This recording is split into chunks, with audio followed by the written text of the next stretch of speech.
এটা ট্রায়ালে ডিসাইড হবে যে আদৌ উনি দোষী কিনা নির্দোষ। ডিফেন্সের পক্ষ থেকে ইনফোর্স ডিসঅ্যাপিয়ারেন্স মামলায় বেসিকলি যে গ্রাউন্ডটা আনা হয়েছে সেটা হলো যে ওই পার্টিকুলার অ্যাকিউজ পারসন ভিকটিমদেরকে যখন অ্যাবডাক্ট করা হয়েছে, অপহরণ করা হয়েছে, তখন ওনারা কেউ কেউ দেশে ছিলেন না, কেউ দায়িত্বে ছিলেন না, কেউ রিটায়ার্ড করেছেন, এই ধরনের আর্গুমেন্ট করেছেন।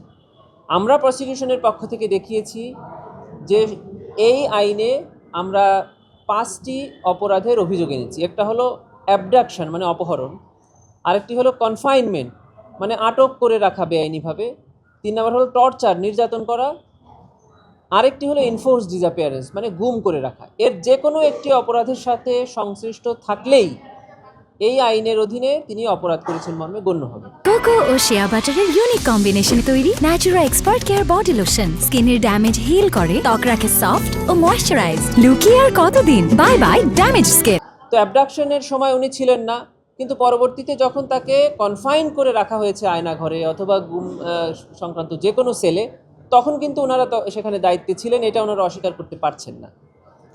অতএব ওনারা শুধু অ্যাবডাকশনের উপরে আর্গুমেন্ট করছেন, কনফাইনমেন্ট এবং টর্চারের উপরে ওনারা আর্গুমেন্ট করছেন না। প্রসিকিউশনের পক্ষ থেকে সেটাই দেখানো হয়েছে যে এই 4টি অপরাধের যে কোনো একটি সংগঠনের সম্পৃক্ততা থাকলেই আন্তর্জাতিক অপরাধ ট্রাইব্যুনাল আইনেই তিনি একজন অপরাধী হিসাবে গণ্য হবেন।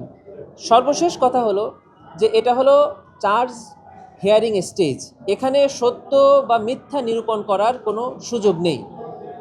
আসামির পক্ষ থেকে যা যা বলা হচ্ছে সব কিছুই হলো এই মামলার মেরিটকে টাচ করে, আর যখন মেরিটকে টাচ করে তখন এটা ট্রায়ালে ডিসাইড হবে যে আদৌ উনি দোষী কিনা নির্দোষ। ট্রায়ালে যদি ওনাদের কেস প্রমাণ করতে পারে অথবা প্রসিকিউশন তাদের কেস প্রমাণ করতে ব্যর্থ হয় তাহলে ওনারা খালাস পাবে, আর প্রসিকিউশন যদি তাদের কেস প্রমাণ করতে পারে তাহলে ওনাদের বিরুদ্ধে শাস্তি প্রদান করবে ট্রাইব্যুনাল। এটাই হলো আজকের আর্গুমেন্টের বিষয় ছিল যে এই স্টেজে এই ম্যাটারগুলো ডিসাইড করার সময় আসেনি, এগুলো চার্জ যদি ফ্রেম হয় তাহলে ট্রায়াল স্টেজে গিয়ে নির্ধারিত হবে।